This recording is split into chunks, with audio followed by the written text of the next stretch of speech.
पढ़ाई के साथ साथ हम लोग खेती बाड़ी भी सीख रहे हैं। यहाँ 17-18 प्रकार के फसलें हैं। हम यहाँ फसल के बारे में पढ़ते हैं।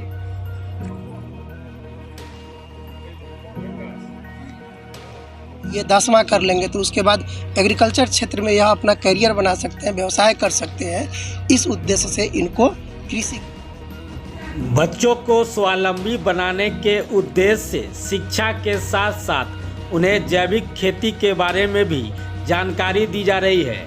बच्चे बड़े चाव से न सिर्फ जैविक खेती सीख रहे हैं बल्कि खेती कर कई तरह के सब्जी फूल भी उगा रहे हैं। इसका श्रेय सिकंदरपुर स्थित मुक्तिधाम शमशान घाट में अपन पाठशाला के संस्थापक सुमित कुमार को जाता है।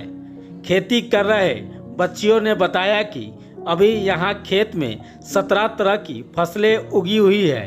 इन फसलों में सूरजमुखी, भिंडी, बैगन, बीन्स, पालक, परवल, करेला, कद्दू, गोभी, ककड़ी, खीरा, तरबूज, टमाटर, नेनुआ, मक्का, सेब, हरी मिर्च के साथ गुलाब, गेंदा समेत कई तरह के फूल भी है।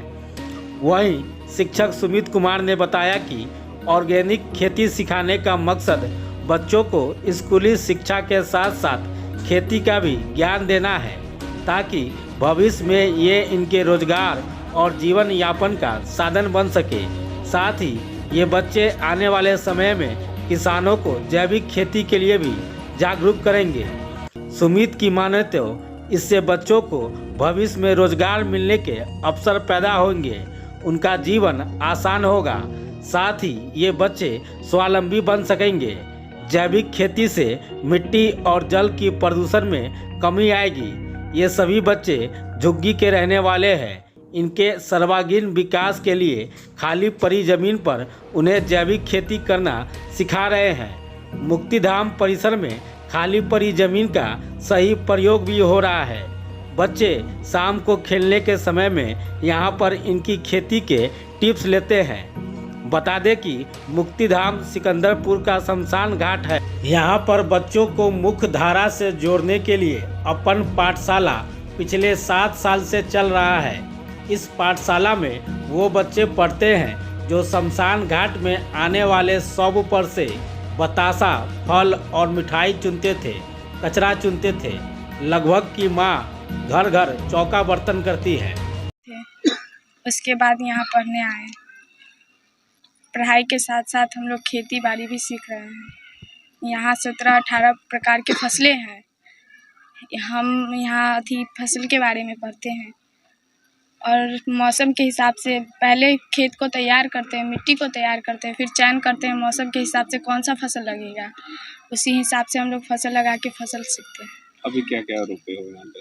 यहाँ पे है टमाटर, बैगन, भिंडी, बीन्स, सीम, ये सब का फसल है। और सूरजमुखी का। क्या नाम हो गया? रानी कुमारी। खेलते थे, उसके बाद पढ़ाई किए हैं, उसके बाद खेती बाड़ी आए हैं करने। सिखा रहे हैं खेती बाड़ी सिखा रहे हैं। कौन सिखा रहे हैं? Sir Sumit sir. समझ में आ रहा है? हाँ। पहले और अब में कितना अंतर है? पहले खेलते थे, अब सीख रही हो काम का, पढ़ना, कितना बदलाव आया है? बहुत बदलाव आया है। पढ़ाई में मन लग रहा है? हाँ। क्या नाम है? निशा कुमारी। आने वाले समय जैविक खेती की ही है और आने वाले समय इन बच्चों का है। इसलिए इन लोगों में स्वावलंबी बने, शिक्षा के साथ साथ स्वावलंबन का गुण सीख रहे हैं। कृषि में व्यापक स्कोप है। पढ़ाई के साथ जब ये 10वां कर लेंगे तो उसके बाद एग्रीकल्चर क्षेत्र में यह अपना करियर बना सकते हैं, व्यवसाय कर सकते हैं। इस उद्देश्य से इनको कृषि का ज्ञान सिखाया जा रहा है। क्या कुछ यहाँ पे उगाया जा रहा है? यहाँ पे 17 प्रकार के फसल लगे हैं और सभी जैविक ही हैं। मुख्य रूप से बैगन है, करेला है, टमाटर है, खीरा है, ककड़ी है, सीम है, बीन्स है, बोरो है और तरबूजा है, मक्का है, सूर्यमुखी का फूल भी है।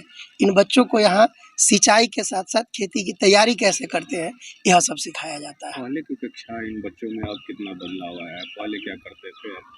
बहुत बदलाव आया है। पहले यह बच्चे इधर उधर भटकते थे, अब पिछले 7 सालों में इन बच्चों को हम लोग शैक्षणिक ज्ञान दिए ही, साथ में स्वावलंबन के लिए अब यह जागरूक है। आप देख सकते हैं सब उसमें से खरपतवार निकाल रहे हैं ताकि फसल सुंदर हो। अब इनकी भावना जग गई है इन किसानों से, इन खेती से।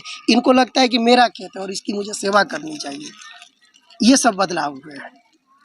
क्या परिचय हो गया? अब मेरा नाम सुमित है और इन बच्चों को सिखाते पढ़ाते हैं।